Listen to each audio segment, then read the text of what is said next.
अपने गोले रातल के गोले दर्पणों के अंदर चिन्ह परिपाटी थी, यह आपकी चल रही थी। चिन्ह परिपाटी के अंदर मैंने जो आपका किरण चित्र था उसको समझा दिया था। आपतित प्रकाश की किरण की दिशा के अंदर ये जो दूरियां मापी जाती हैं उनको अपन धनात्मक कहा जाता है, और इसके विपरीत दिशा के अंदर जो भी दूरियां मापी जाती है उसको अपन ऋणात्मक लेते हैं। ठीक मुख्य अक्ष के लंबवत ऊपर की ओर जो ऊंचाई मापी जाती है उसको क्या लेते हैं, धनात्मक है। और ठीक मुख्य अक्ष के लंबवत नीचे की ओर यदि जो ऊंचाई मापी जाती है उसको क्या लेते हैं, अपने ऋणात्मक लेते हैं। फोकस दूरी की बात रही तो फोकस दूरी, अवतल दर्पण की फोकस दूरी का मान क्या होता है, सदैव ऋणात्मक होता है। और उत्तल दर्पण की फोकस दूरी का मान क्या होता है, धनात्मक होता है। क्योंकि उत्तल दर्पण के अंदर फोकस दूरी आपकी किधर आती है, दाहिनी तरफ, और अवतल में किधर आती है, बाईं तरफ। इसलिए वो जो बाईं ओर दूरियां मापी जाती हैं वो तो ऋणात्मक लेती हैं।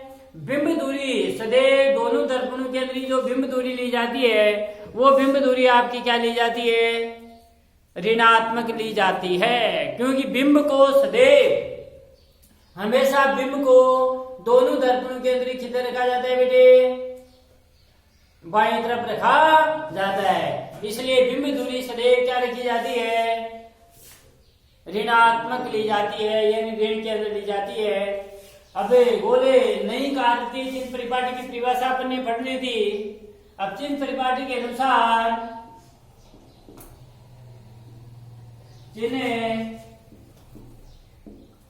परिपाटी के अनुसार पहला बिंदु है, गोले दर्पणों के अंदर सभी दूरियां हैं, वो सभी दूरियों को किससे मापा जाता है, दूरवे पी से मापा जाता है। इसलिए दूरवे पी को अपन मूल बिंदु कहते हैं। लिखो, गोले दर्पणों में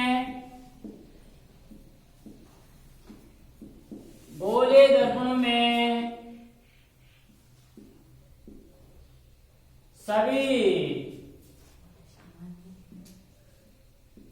दूरियां दूरवे पी से मापी जाती हैं। इसलिए दूरवे पी को मूल बिंदु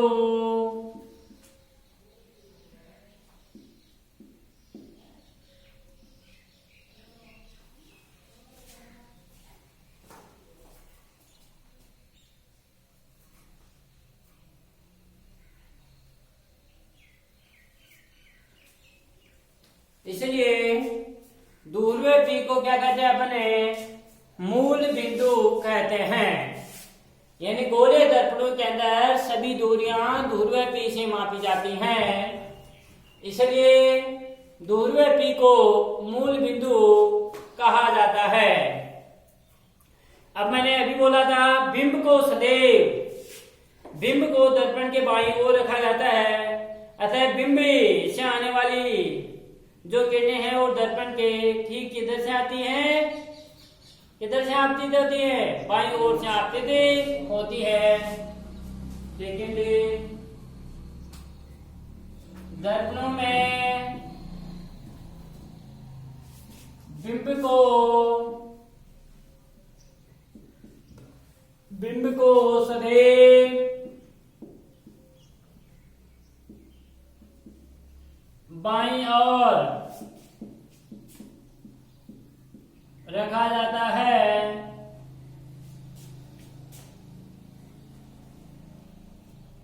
अर्थात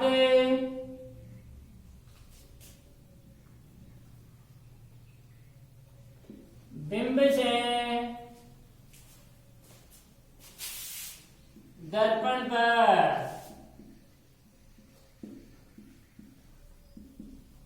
आने वाले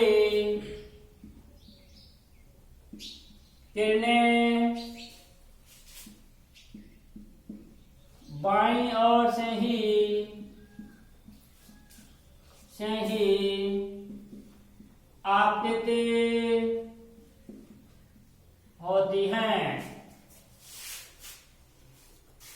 दूरियां किधर से आपतित होती है? बाईं ओर से आपतित होती है। अतः बिंब दूरी को ऋणात्मक लेते हैं। बिंब दूरी को क्या लिया जाता है? ऋणात्मक लिया जाता है। थर्ड है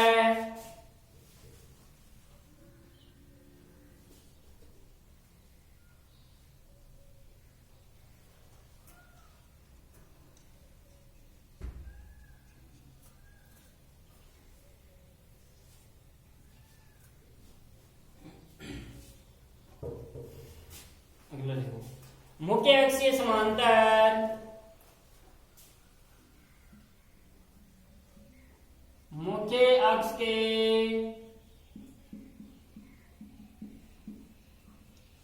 मुख्य अक्ष के समांतर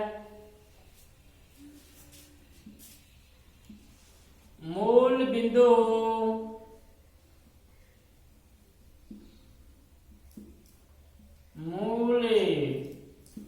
मूल बिंदु के बाईं ओर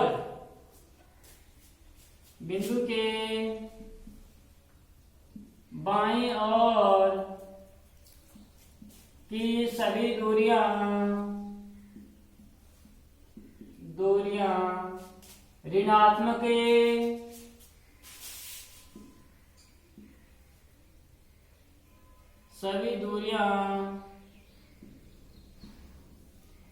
ऋणात्मक ली जाती हैं।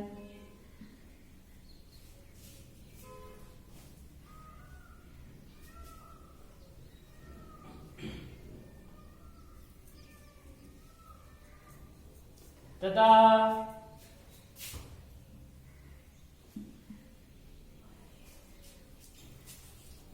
मूल बिंदु के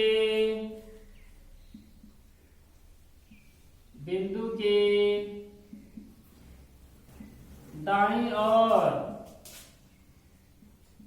की सभी दूरियां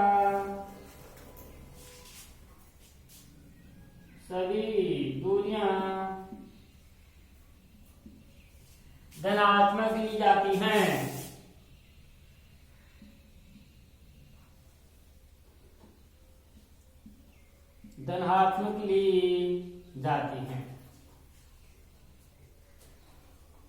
सभी दूरियां धनात्मक ली जाती हैं।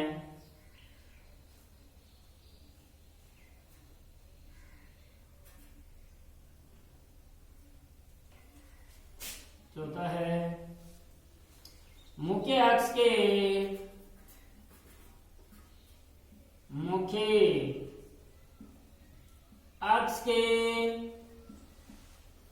लंबवत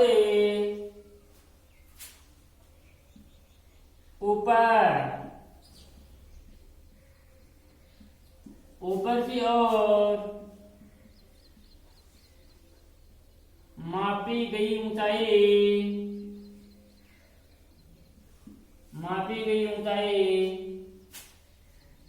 धनात्मक तथा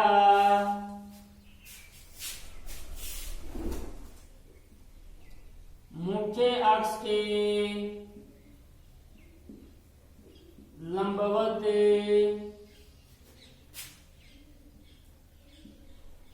नीचे की ओर मापी गई ऊंचाई ऋणात्मक लेते हैं। मुख्य अक्ष के ठीक लंबवत ऊपर की ओर मापी गई ऊंचाई का मान तो क्या लेते हैं? धनात्मक और नीचे की ओर मापी गई ऊंचाई का मान क्या लेते हैं? ऋणात्मक लिया जाता है।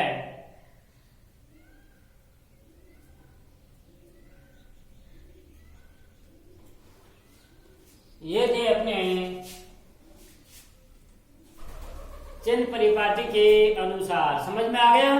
चित्र किरण चित्र मैंने पहले बना दिया था। गोले दर्पण के अंदर सभी दूरियां ध्रुवीय पी से मापी जाती हैं, इसलिए ध्रुवीय पी को मूल बिंदु कहा जाता है। यानी ध्रुवीय पी के बाईं ओर दाईं ओर दूरियां मापी जाती हैं। दर्पण में बिंब को सदैव बाईं ओर रखा जाता है। बिंब को सदैव किधर रखते हैं अपने? बाईं ओर रखा जाता है। अर्थात बिंब दर्पण पर बिंब से दर्पण पर आने वाली किरणें बाईं ओर से ही आपतित होती है। अतः बिंब दूरी को क्या लिया जाता है? ऋणात्मक लिया जाता है। मुख्य अक्ष के समांतर मूल बिंदु के बाईं ओर की सभी दूरियां क्या होती हैं? ऋणात्मक तथा मूल बिंदु के दाईं ओर की सभी दूरियां ऋणात्मक ली जाती हैं। इसी प्रकार से मुख्य अक्ष के लंबवत ऊपर की ओर मापी गई ऊंचाई धनात्मक तथा मुख्य अक्ष के लंबवत नीचे की ओर मापी गई ऊंचाई का मान क्या लिया था अपने? ऋणात्मक लिया था। यही है। अब दोनों दर्पणों के अंदर देखो अपने पढ़ेंगे कि फोकस दूरी का मान आपका क्या लेंगे। अवतल दर्पण में फोकस दूरी का मान क्या लेंगे, उत्तल दर्पण में फोकस दूरी का मान क्या लेंगे। ये अपन है दोनों दर्पणों के अंदर पढ़ेंगे।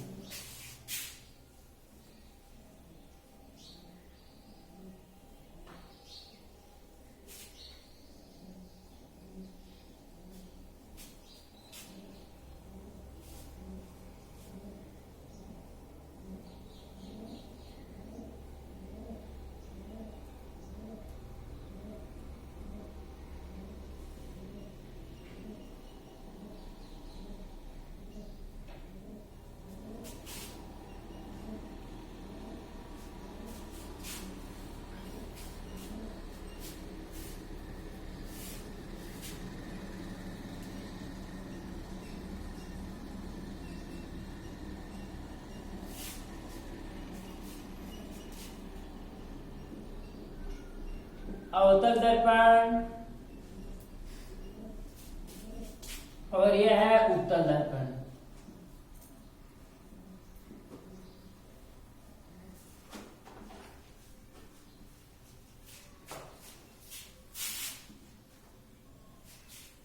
पहला बिंदु लेंगे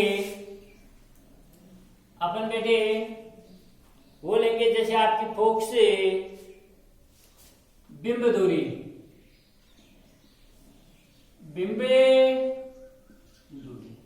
बिंब दूरी का मान अवतल दर्पण में बिंब दूरी का मान धनात्मक होगा या ऋणात्मक है? फोकस दूरी का मान अवतल दर्पण में ऋणात्मक है। अरे बिंब दूरी तो सदैव ऋणात्मक ही ली जाएगी, यानी बाईं ओर ही लिखी जाती है। तो क्या लेंगे? ऋणात्मक माइनस, और उत्तर में धनात्मक।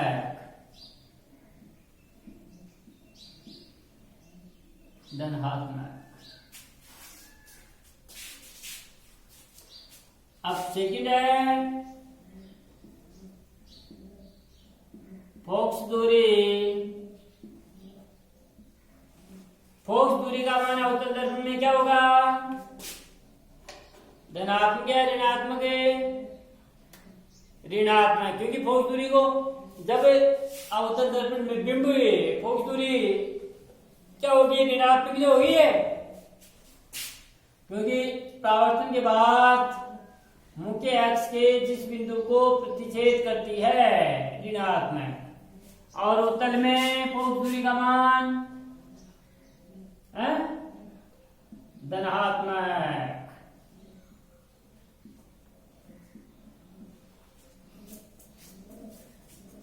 तीसरा है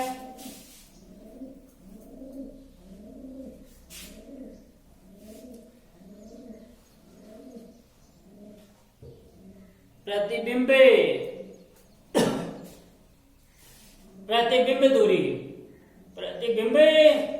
दूरी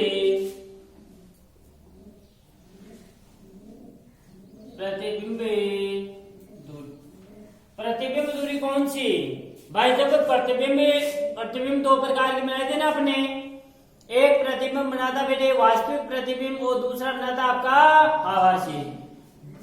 तो जब प्रतिबिंब क्या बन रहे हैं? वास्तविक प्रतिबिंब बन रहे हैं। क्या? वास्तविक प्रतिबिंब जब बनेंगे तो प्रतिबिंब की दूरी ऋणात्मक लेंगे या धनात्मक है? वास्तविक प्रतिबिंब बने थे तो यानी किधर बने थे? बाईं ओर ही तो बने थे। अरे आभासी बने थे दाहिनी ओर तो निकलती हुई प्रतीत होती हैं। तो वास्तविक जब प्रतिबिंब बनेंगे तो प्रतिबिंब दूरी क्या होगी? ऋणात्मक होगी। क्या होगी? ऋणात्मक। तो अवतल दर्पण में जो प्रतिबिंब बनेंगे वो प्रतिबिंब कैसे? सभी अवतल दर्पण में जो प्रतिबिंब वास्तविक बनेंगे, तो वास्तविक जब प्रतिबिंब बनेंगे तो अवतल दर्पण में प्रतिबिंब दूरी क्या होगी? ऋणात्मक। और उत्तल दर्पण में क्या वास्तविक प्रतिबिंब बनते हैं? क्या बनते ही नहीं है, बनते ही नहीं है। आभासी जब प्रतिबिंब बन रहे हैं, प्रतिबिंब दूरी प्रतिबिंब दूरी भी जब प्रतिबिंब क्या बन रहे हैं? आभासी बन रहे हैं। आभासी जब प्रतिबिंब बन रहे हैं तो उस समय प्रतिबिंब दूरी अवतल दर्पण में क्या होगी? एक स्थिति आती है ना जिसके अंदर प्रतिबिंब आभासी बनते हैं। कौन सी स्थिति? जब प्रतिबिंब अवतल दर्पण में प्रतिबिंब कहाँ स्थित होते हैं तब प्रतिबिंब आभासी बनता है। मुख्य फोक्स और दूरवे के मध्य। तो यह स्थिति एक ऐसी है, इसमें प्रतिबिंब दूरी क्या होगी? आभासी जब प्रतिबिंब बनेंगे तो प्रतिबिंब दूरी को क्या लेंगे अपन? धनात्मक। और इसमें भी धनात्मक।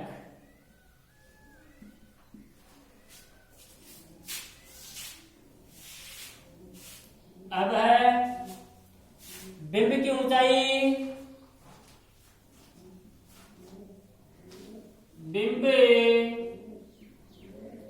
बिंब को तो सदैव सीधा रखा जाता है, मुख्य अक्ष के ठीक लंबवत ऊपर की ओर रखा जाता है। इसलिए बिंब ऊंचाई क्या होगी? इसमें अवतल दर्पण में भी क्या होगी? धनात्मक। और उत्तल में भी क्या होगी? धनात्मक।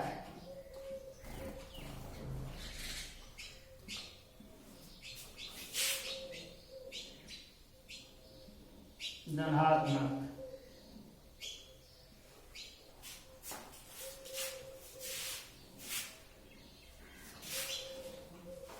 अब है प्रतिबिंब की ऊंचाई। प्रतिबिंब की ऊंचाई, प्रतिबिंब ऊंचाई, प्रतिबिंब ऊंचाई जब प्रतिबिंब क्या बन रहे हैं? वास्तविक। जब वास्तविक प्रतिबिंब बनेंगे तो प्रतिबिंब की ऊंचाई धनात्मक हो गया, ऋणात्मक। ऋणात्मक क्योंकि नीचे की ओर बनेंगे तो ऋणात्मक।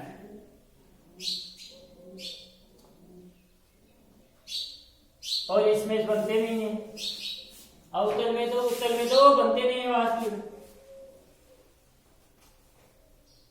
प्रतिबिंब की ऊंचाई, प्रतिबिंब ऊंचाई जब प्रतिबिंब क्या बन रहे हैं बेटे? आभासी बन रहे हैं। क्या बन रहे हैं? आभासी प्रतिबिंब बन रहे हैं। तो उस समय प्रतिबिंब की ऊंचाई क्या होगी? धनात्मक होगी। क्या होगी? धनात्मक।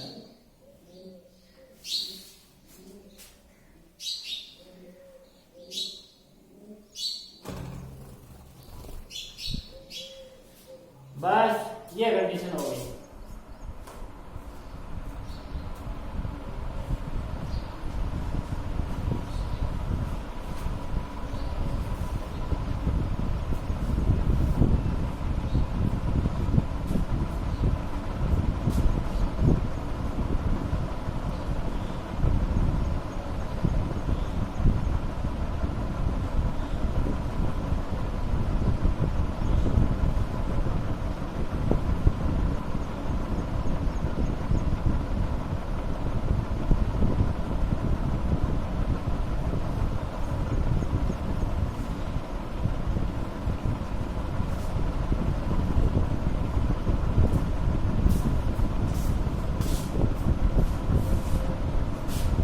ये थी अपने दोनों दर्पण के अंदर स्थितियां बेटी। देखो ध्यान से, बिंब दूरी तो बिंब को सदैव किधर रखते हैं अपने, बाईं ओर रखते हैं, तो बाईं ओर क्या होगी, ऋणात्मक लेंगे।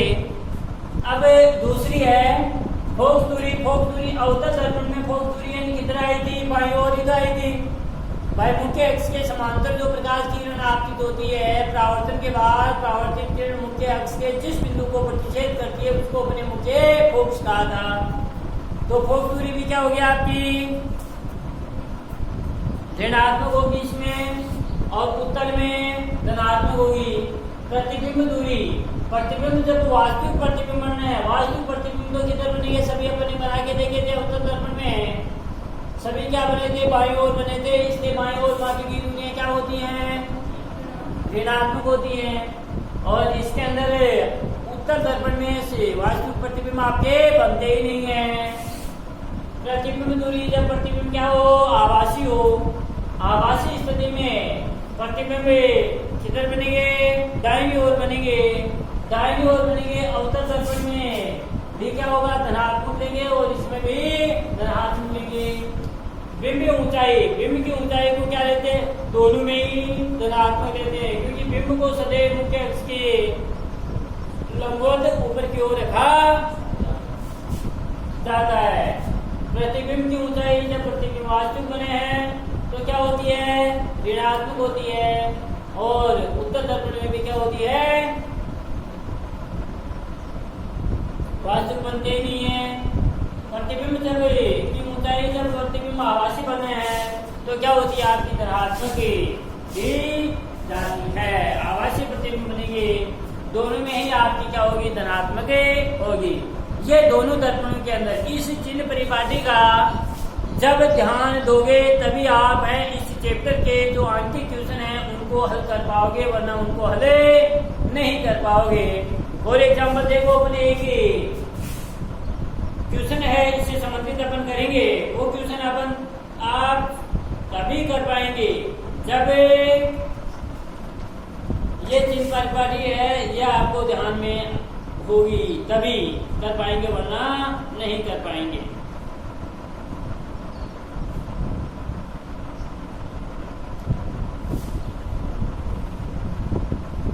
अब है अपना दर्पण सूत्र, दर्पण सूत्र।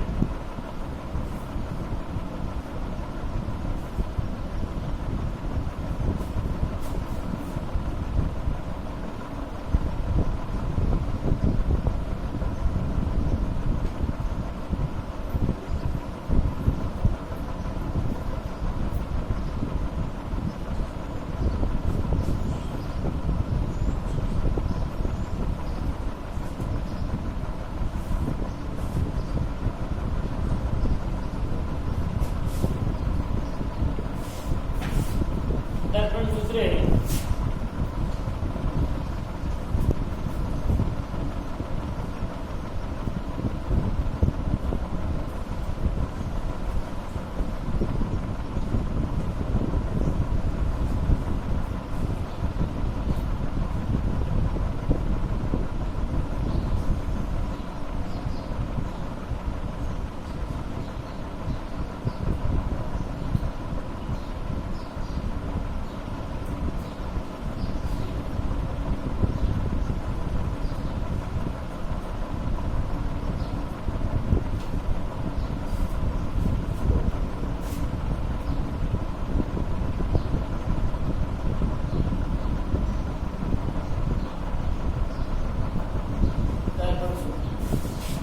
देखो, गोले दर्पणों के अंदर सभी दूरियां हैं वो अपन किसे मापते हैं, दूरवे से मापते हैं।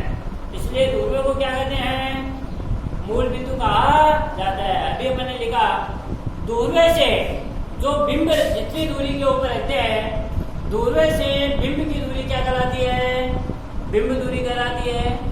दूरवे से जो प्रतिबिंब बनेगा उस प्रतिबिंब की दूरी को अपन क्या कहेंगे, प्रतिबिंब दूरी कहते हैं। और फोकस दूरी को अपन क्या कहते हैं, दूरवे। फोकस के मुख्य फोकस के मध्य की दूरी क्या कहलाती है, आपकी फोकस दूरी कहलाती है। इन तीनों के अंदर देखो अपन संबंध इसके अंदर पढ़ते हैं।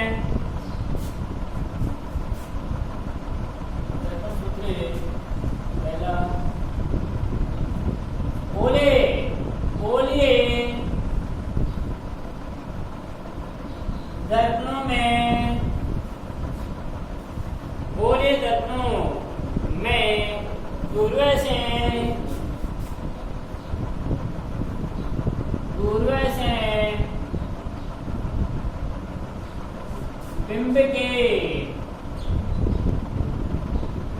मध्य की दूरी को गोले दर्पणों में ध्रुव से बिंब के मध्य की दूरी को बिंब दूरी, ध्रुव से बिंब के मध्य की दूरी क्या कहलाती है? बिंब दूरी यू कहते हैं।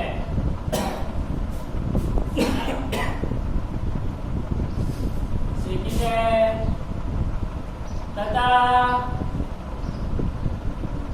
ध्रुव से प्रतिबिंब के मध्य की दूरी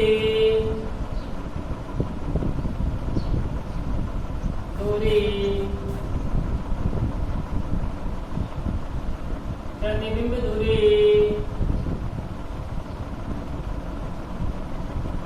प्रतिबिंब दूरी भी कहते हैं।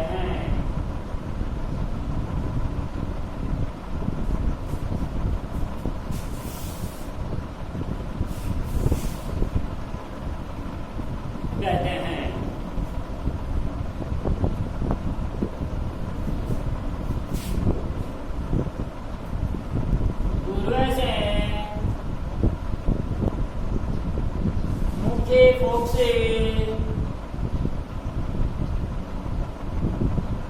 के मध्य की दूरी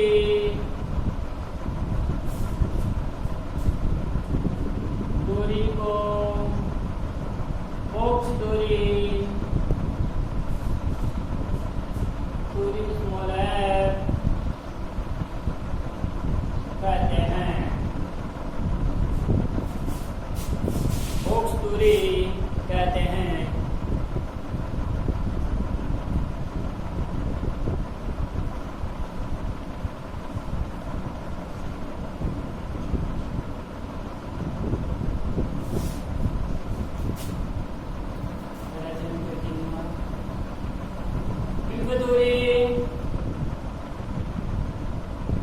बिंब दूरी प्रतिबिंब दूरी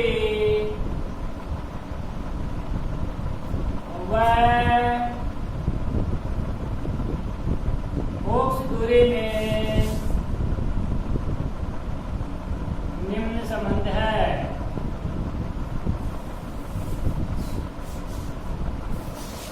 क्या है?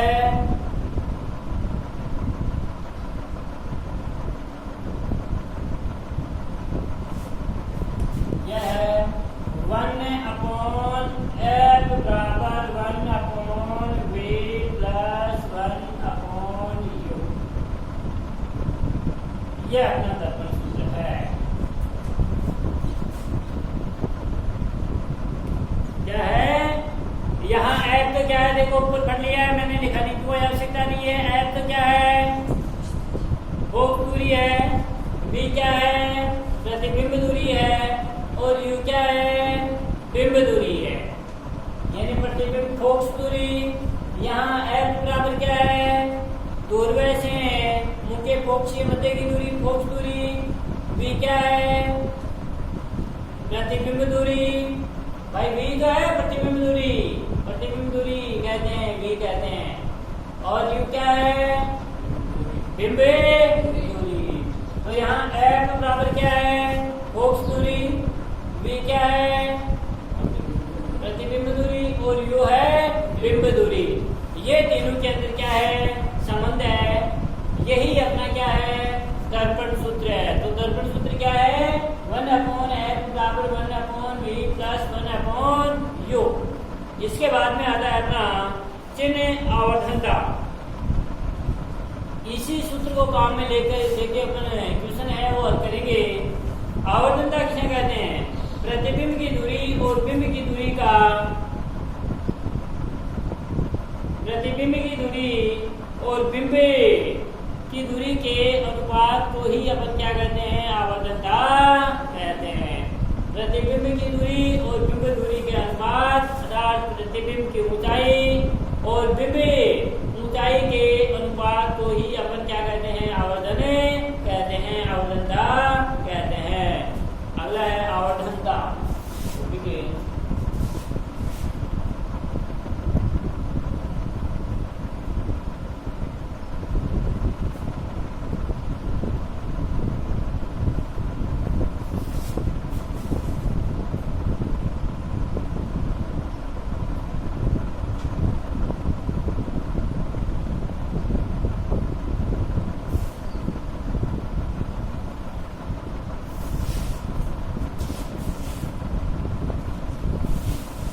आवर्धनता।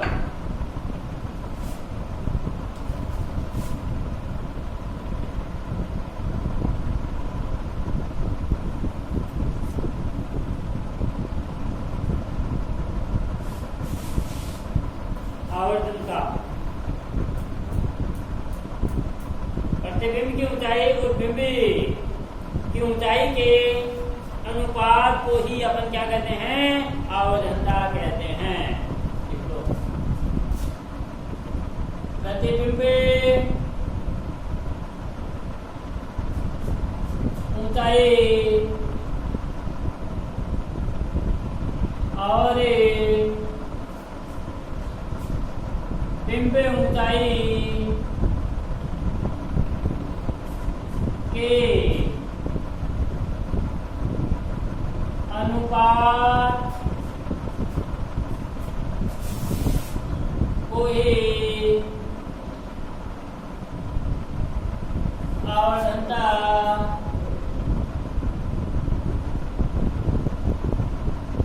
कहते हैं। इसे एम के द्वारा प्रदर्शित करते हैं। एम के द्वारा इसे प्रदर्शित किया जाता है। अब मान लो बेटे बिंब की ऊंचाई को अपन एच के द्वारा प्रदर्शित करें और प्रतिबिंब की ऊंचाई को एच डैश के द्वारा प्रदर्शित करें, तो आधार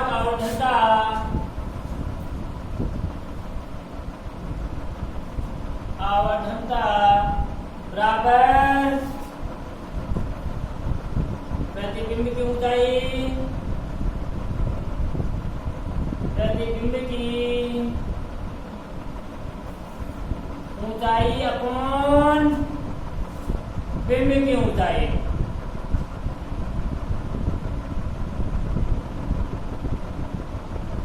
प्रतिबिंब की ऊंचाई अपॉन बिंब की ऊंचाई। समझ में आ गया ना कि प्रतिबिंब की ऊंचाई और बिंब ऊंचाई का अनुपात, तो ये इनका अनुपात ही तो हो गया, ये अनुपात जो हो गया। तो आवर्धनता को एम के द्वारा अर्थात एम बराबर माना बिंब की ऊंचाई एच है तो प्रतिबिंब की ऊंचाई क्या होगी, एच डैश होगी, अतः एच डैश अपॉन एच।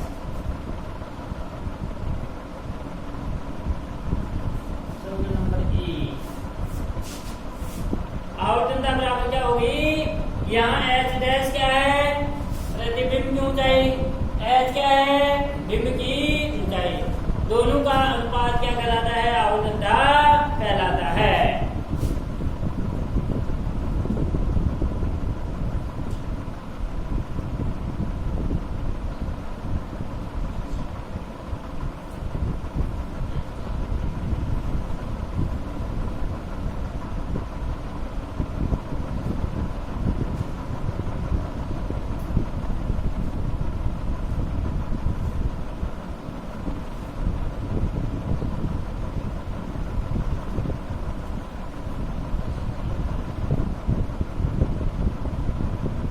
देखो ये ऊंचाई से संबंधित था, बेटे दूरी से संबंधित भी अपन ले सकते हैं ना कि आवर्धनता बराबर क्या होगा, प्रतिबिंब की दूरी अपॉन बिंब की दूरी का अनुपात भी क्या है, आवर्धनता है। अतः अपन ऐसे भी कह सकते हैं, अतः प्रतिबिंब दूरी प्रतिबिंब दूरी और बिंब दूरी का अनुपात भी आवर्तनता है।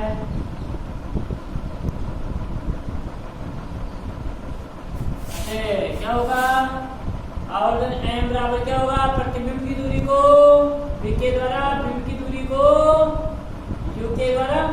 समीकरण नंबर भाई यहाँ v तो क्या है प्रतिबिंब दूरी और u क्या है बिंब दूरी।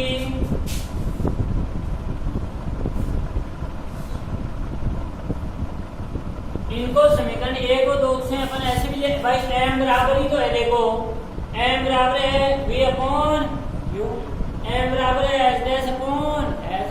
तो ये दोनों बराबर हुए या नहीं हुए? दोनों बराबर तो होते हैं। अतः समीकरण 1 व 2 से अपन इसको ऐसे भी लिख सकते हैं m बराबर, तो क्या लिख सकते हैं m बराबर समीकरण 1 और 2 से क्या लिख सकते हैं h डैश अपॉन h बराबर है किसके v अपॉन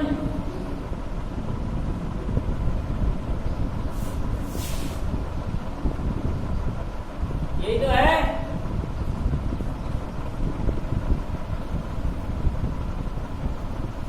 पता है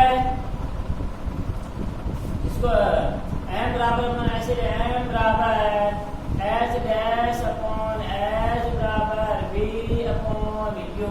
कुछ भी नहीं करना है बेटे, रखने वाली कोई बात नहीं है, लेकिन यहाँ थोड़ा सा ध्यान आपको देना है क्योंकि प्रतिबिंब बिंब व प्रतिबिंब अक्ष के ऊपर और नीचे हैं। अतः कार्तीय चिन्ह परिपाटी के अनुसार बिंब व प्रतिबिंब मुख्य अक्ष के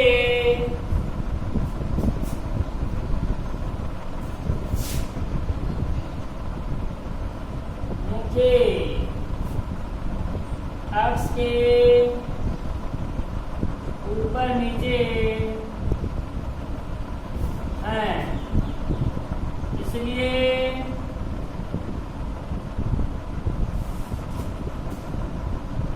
नई भारतीय चिन्ह परिपाटी के अनुसार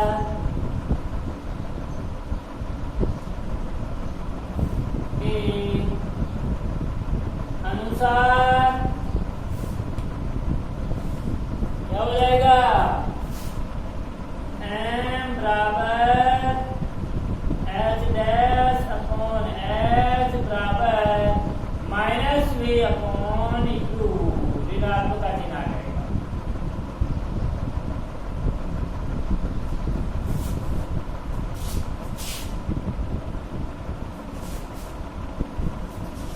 क्योंकि ऊपर और नीचे दोनों हो सकते हैं तो ऋणात्मक का चिन्ह प्रयुक्त हो जाएगा। ये थी अपनी आवर्धनता। इसके अंदर तत्वों के अंदर, इसके बाद में अपने अगला टॉपिक है वो कल पढ़ेंगे। Thank you.